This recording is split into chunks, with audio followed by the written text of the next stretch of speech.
Sir, जहां हुकूमत को बहुत सारे चैलेंजेस का सामना था, ख्वाह वो पीटीआई जमात से हो या फिर इत्तेहादी जमातों से, अब इत्तलात ये आ रही हैं कि शाहिद खाकान अब्बासी साहब ने अपने ओहदे से इस्तीफ़ा दे दिया है। क्या मज़ीद चैलेंजेस आप देख रहे हैं नून लीग की हुकूमत को आइंदा आने वाले दिनों में? नून लीग की हुकूमत, हाँ अगर कहा जाए तो नून लीग की हुकूमत ही है, अरेंजमेंट है, इत्तेहाद है, जो भी है। लेकिन अमलन जो है अब ये अमलन ये अपना ये ख़त्म हो रही है हुकूमत। सही। ये ख़त्म हो चुकी है, आप कहें यही रेलिवेंट हो चुकी है।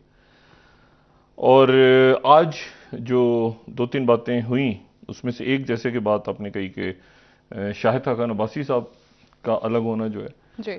और तरदीदें भी हो रही हैं, लेकिन जाहिर है कि वो काफ़ी अरसे पहले से ये बात थी कि वो अलग होना चाह रहे हैं। निजी महफिलों में भी उन्होंने अपने दोस्तों से इन बातों का जिक्र किया।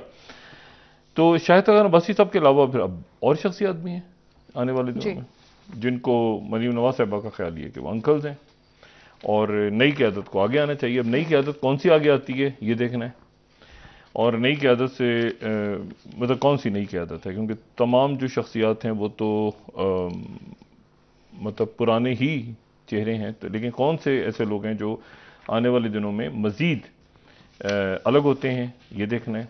फवाद चौधरी साहब की आज ज़मानत हो गई, जी। और उनका केस एक अजीब पुरस्रार सा केस था, जिसमें कोई समझ ही नहीं आया कि उनको एफआईआर कैसे कटी, फिर गिरफ्तारी गिरफ्तार हो कैसे गई, हुआ? फिर उसमें जो है वो मुकदमा बन गया, फिर जी। उसके बाद तो बहरहाल अल्लाह ला करके वो उनकी ज़मानत हुई है। और दरमियान में जिस तरह उनको लाया गया और सारे वो मामलात, उस पर बड़ी दुनिया भर में उसकी मजम्मत भी हुई। अच्छा, अब यहाँ पे दो तीन बातें बड़ी अहम हैं। पहली बात तो ये है कि अगर मरीम नवाज साहबा आगे आई हैं तो मरीम नवाज साहबा अब चीफ ऑर्गेनाइज़र हैं, और यानी मुस्लिम लीग नवाज की जो क़यादत है अमली तौर पे वो चीफ ऑर्गेनाइज़र के पास है। अच्छा, चीफ ऑर्गेनाइज़र हैं, और एक उनके मुतबादिल ओहदा और है, और वो है शहबाज शरीफ साहब का। शहबाज शरीफ साहब जो हैं वो एक एडमिनिस्ट्रेटर के हवाले से, अच्छे एडमिनिस्ट्रेटर के हवाले से उनकी जो साख थी, वो इस हुकूमत के जाते ही, या जिस तरह से मरीम नवाज साहबा ने आज कहा कि मैं इलेक्शंस में उतर गई हूँ, इलेक्शंस की कंपेन का आगाज़ कर रही हूँ, तो इलेक्शंस की कंपेन का वो आगाज़ कर रही हैं, तो उसमें वो शहबाज शरीफ साहब की जो भी हुकूमत या इसकी लेगेसी को लेके साथ नहीं जा रही। जी। जो राना सनाउल्लाह साहब हैं वो जाहिर है कि पंजाब के सदर हैं मुस्लिम लीग नून के, तो उस हैसियत में वो साथ हैं। लेकिन इसकी इस पूरी जो इसमें ज़ाहिर शहबाज शरीफ साहब की जो अच्छाइयाँ या बुराइयाँ, इसको तो हम डिस्कस कर सकते हैं, लेकिन इसमें जो सबसे बड़ा डिज़ास्टर हुआ इस पूरी की पूरी अरेंजमेंट में या सेटअप में, वो ये हुआ जब मिफ्ता इस्माइल साहब के बारे में ये तासुर दे दिया गया कि मिफ्ता इस्माइल जैसे कोई जासूस हैं जो मुस्लिम लीग नून में घुसे हुए हैं, मुस्लिम लीग नून की अवाम में मकबूलियत के खात्मे के लिए किसी ने भेजा है उन्हें, और वो आईएमएफ से बात ही नहीं कर सकते। और इसहाक डार साहब आएंगे तो इसहाक डार साहब हमारी पाकिस्तान की तारीख के सबसे ज़्यादा यानी तजर्बाकार, 75 साल के अंदर सबसे तजर्बाकार जो वज़ीर ख़जाना हैं, जो 3 दफ़ा वज़ीर ख़जाना बने, तो वो आएंगे तो ये आईएमएफ पैरों में गिरा होगा, और झटपट डॉलर भी ये और उनको तो खूबी यही थी ना कि डॉलर ऐसे गिरेगा, डॉलर का इशू है। और इनकी वजह से जो है वो मीटिंग से उठ के चले गए नवाज शरीफ साहब, और जब डॉलर ऊपर नीचे हुआ तो ये मिफ्ता इस्माइल को तो बात ही नहीं करनी आती है आईएमएफ से, तो डार साहब आएंगे, आईएमएफ को आंखें दिखाएंगे, तड़ियां देंगे दो चार, और आईएमएफ वो धड़ गिरेगा पैरों में आके, उसके बाद जो है वो दूध शहर की नहरें बहेंगी, और वो जो है वो उसके बाद वो अल्लाह खैर सल्ला इलेक्शन अनाउंस हो जाएगा। अब मसला ये हो गया कि वो जो शहबाज शरीफ साहब की काबीना में, या तो वो सारी की सारी जो ग्रुप था ना वो सारा का सारा फारिग हो जाता, उसमें तो कुछ लोग मरीम नवाज साहब के, उसमें जो असल मलबा है वो है इसहाक डार साहब का। अच्छा, इसहाक डार साहब ने यानी मईशत है, अवाम को एहसास है, सब कुछ है, वो बातें मरीम नवाज साहब सही कर रही हैं, लेकिन मसला ये कि वो तो इसहाक डार साहब तो उधर नवाज शरीफ साहब का जो मरीम नवाज साहबा का जो उनसे तो वो अलग हो ही नहीं सकती। तो वो एक ऐसा मसला है जो साथ साथ चलेगा उनके। और इसका मतलब है कि फिर अच्छा यहां तक मामला चला गया कि उनको जोकर कह दिया सलमान शहबाज साहब ने कि वो तो जोकर हैं, पाकिस्तान की मईशत को बर्बाद जोकर हैं। अच्छा, जोकर जो कहा तो उसके बाद तो अब आप देखें अब आज क्या सूरत हाल हुई है। मतलब इस एहसन इकबाल साहब ने कहा कि आईएमएफ ने हमें नाक रगड़वा दी। जी। अच्छा, और उसके साथ ही बिजली की कीमतें, गैस की कीमतें, 600 या 800 अरब रुपए के टैक्सेस। फिर एक नया मसला आ गया है।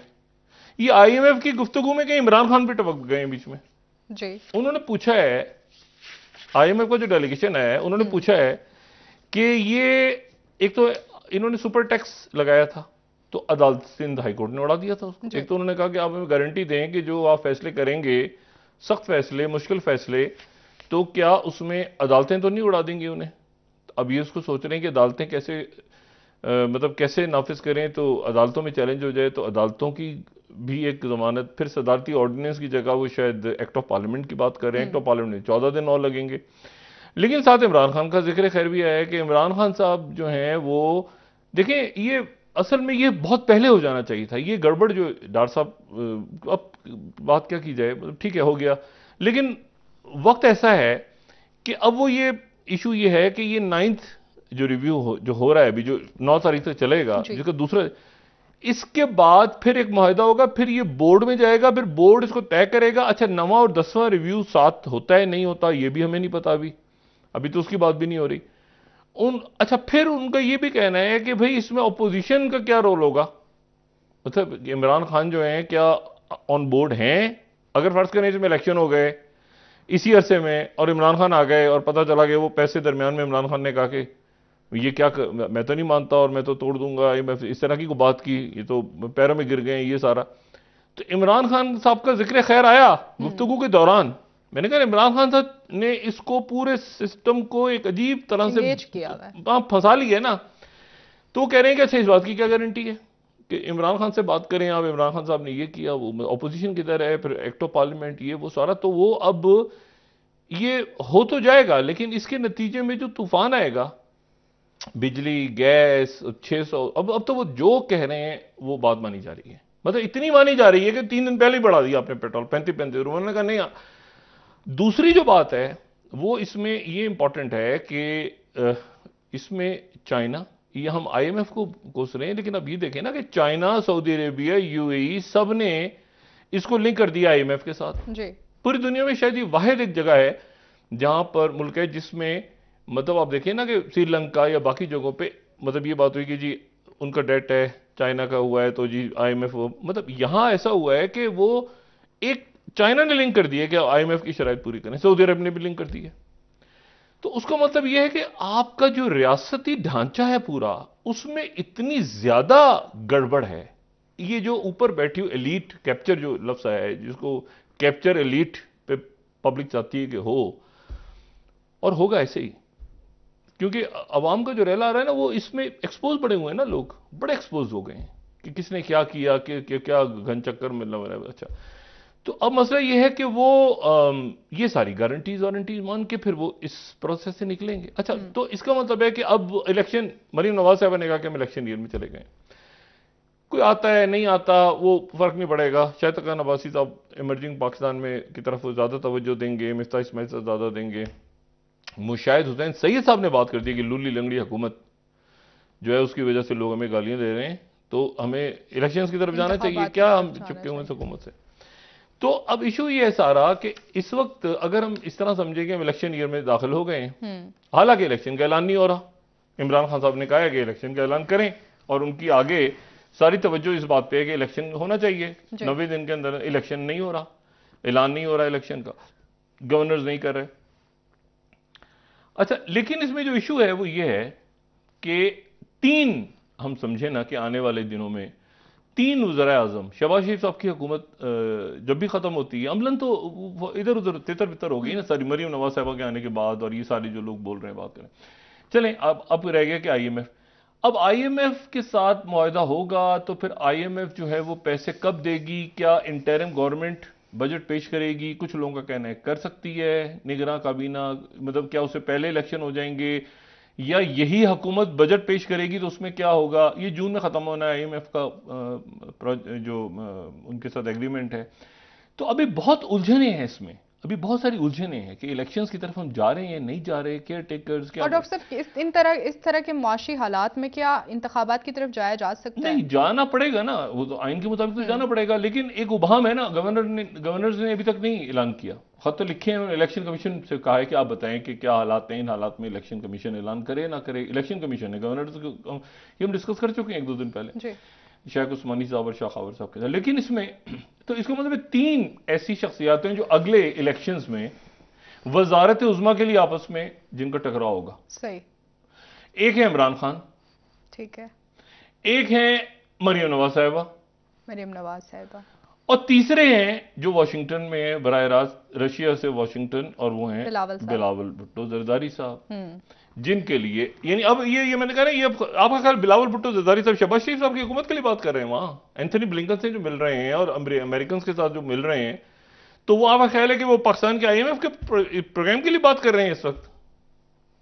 भाई वो उनको यहां लगाया हुआ है, वो सफीरों, वो एम्बेसडर लेवल पे इसहाक डार आए हुए हैं और असिस्टेंट डिप्टी सेक्रेटरी पता नहीं किस लेवल पे, और वो उधर वो अमेरिका में वाशिंगटन पहुंचे हैं, वो जनाब एक मीटिंग दूसरी मीटिंग, तो वो आपका ख्याल से शहबाज शरीफ की बात कर रहे हैं वहां पे।